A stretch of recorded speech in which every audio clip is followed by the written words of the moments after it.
In my tiny, wild east settlement, there is a small, eclectic palace and a park. Small enough to survive the post-war period intact, it remains well kept to this day. We're hosting a harvest festival in the park this year, so I proposed I would renovate 7 benches that have definitely seen better days. I bought in the 2 worst ones to start first. Those 2 need the most work, especially since I need to replace 2 of the seats. They are damaged beyond repair. I already disassembled the very first one, on which I'll test the restoration process I have in mind. That's always a safe option. Take the worst to be worked on first, establish the process, and when you're happy, continue with all the others. Good proof of concept can never hurt. I sanded down one side of the backrest off camera. I need to know what wood it is.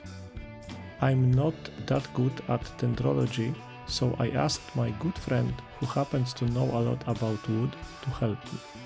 She identified the wood as poplar. Bad news, it is no longer popular here, and I'll get back to why in a moment. I needed to source some thick poplar boards, and even though a few gathering spots around the property spawn different types of wood, that's mostly maple, oak and pine. The investigation was intense. I asked around, visited 2 sawmills, no luck. Then I mentioned my problem to my father-in-law during some work we did together. His reply was immediate. We had poplar boards in the chicken feeder, used as a temporary wall between different grain types stored there. Right length, right thickness, not wide enough, but that's okay. Twisted in a few directions at once, I'm already used to it. Nothing that a glorious hand plane couldn't handle. So I grabbed them and decided I'm confident enough with my skills to join them by hand. I don't have a jointer anyway. For a moment I considered asking a friend for help, but that would take away part of the fun. One thing I noticed were woodworm holes close to the live edge on one of the boards. Not good. Since this would naturally land on the front side, I decided to give it an aggressive roundover to hopefully plane away the infested parts. Or was I wrong? I did a glue up off camera. I had to get creative with clamping given how poor my tooling still is. The glue up turned out to be surprisingly nice. I'm not that bad with the plane after all. I should mention in the spirit of honesty that it took me 2 days to achieve good joint, but this can be our little secret. After the glue up I moved to planning the boards. Yes, I know the workbench is moving with each shave. That's because of the wheels. We'll need to address this at some point. Ignore it for now, just like me. Now, about why poplar is no longer common here. It was very popular in Poland during Soviet era. The trees were planted along the roads for shade and wind protection. Then, cars became more popular and cars wrapped around the trees became a frequent sight. So, local authorities came up with an idea to clear the area around roads, and almost all poplars were cut down. Now it's more a decorative tree planted in parks. Back to action. So, after spending 2 days on the joint, now there should be the part where my glorious hand plane cuts out all the woodworm-infested parts and the bench lives happily ever after. Except it was not that easy. I thought I had it at first, found some bugs that were alive and gave them the Robespierre treatment, but it was not enough. Tunnels reached deep, I was not sure I'd be able to cut all the infested wood. It took another 2 afternoons to reach this stage. I was definitely not happy.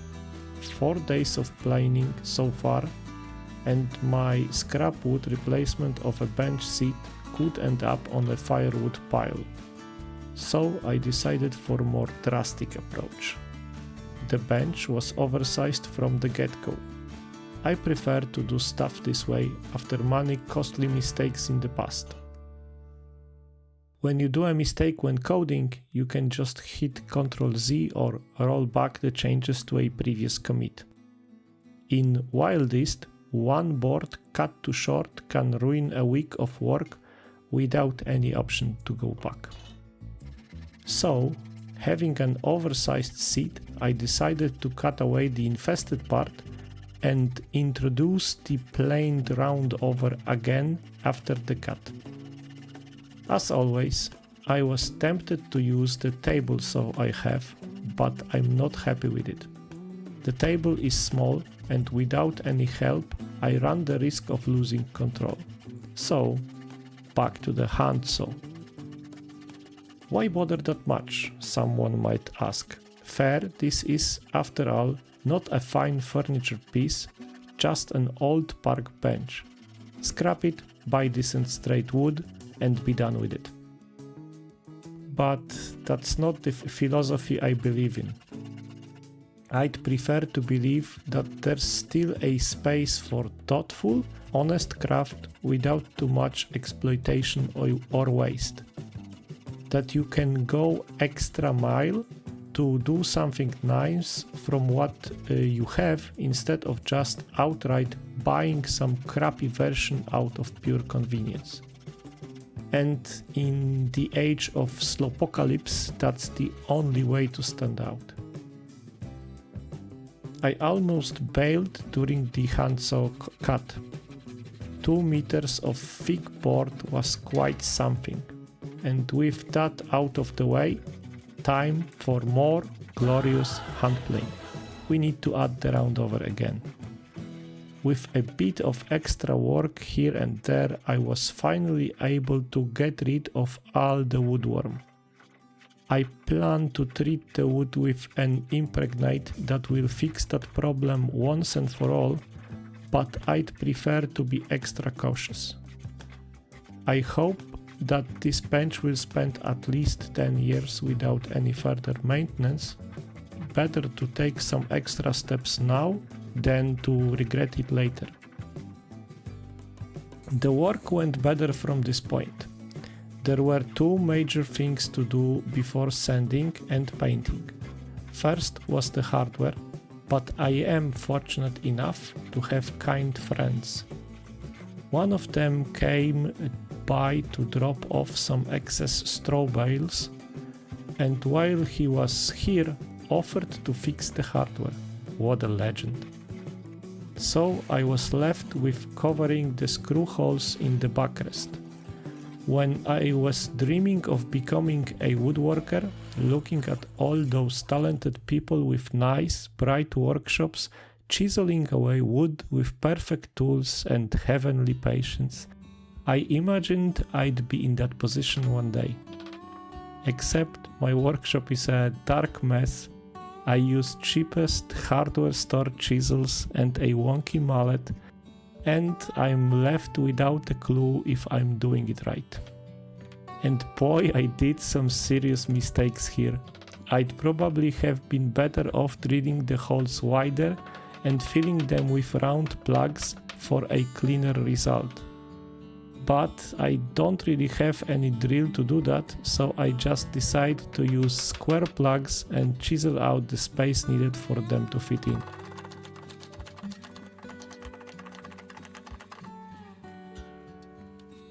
Of course, my lack of precision and experience is at full display, but in the end, the result is surprisingly good. At least before the finish.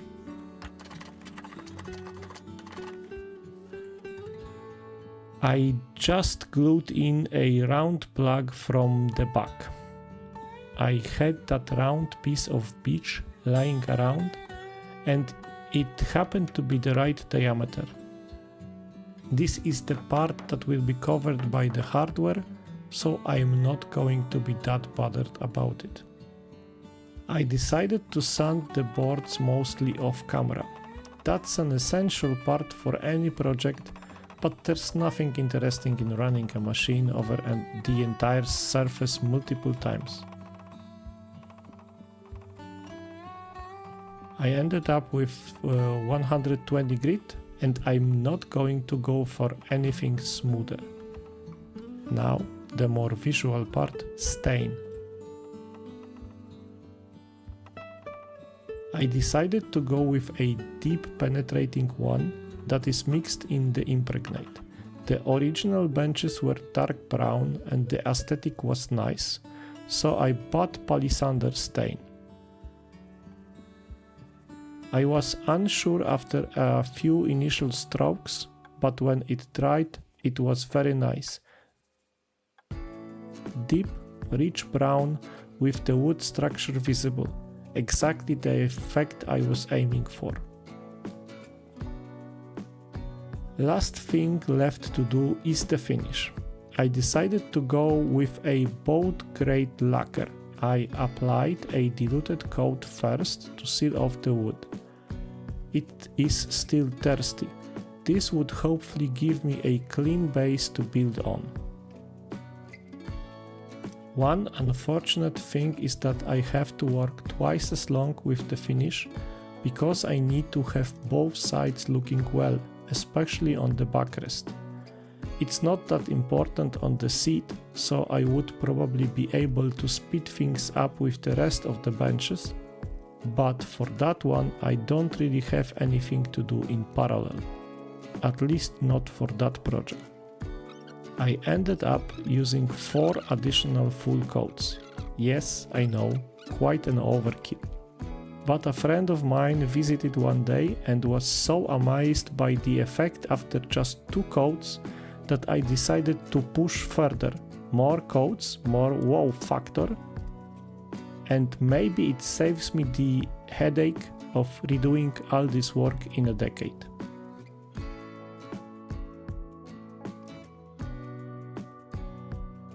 And now, the grand reveal and a comparison with the bench that was not disassembled yet. What do you think? Many people say or write online that we've lost third spaces, community connection, that everything is monetized and we only engage with stuff that's profitable. That's not the case in Wild East. If you want third spaces, community and genuine helpfulness around, start by putting in some non-profit work yourself, as many of us do here. It doesn't have to be big, just honest work for a common cause, like a park bench, or 7.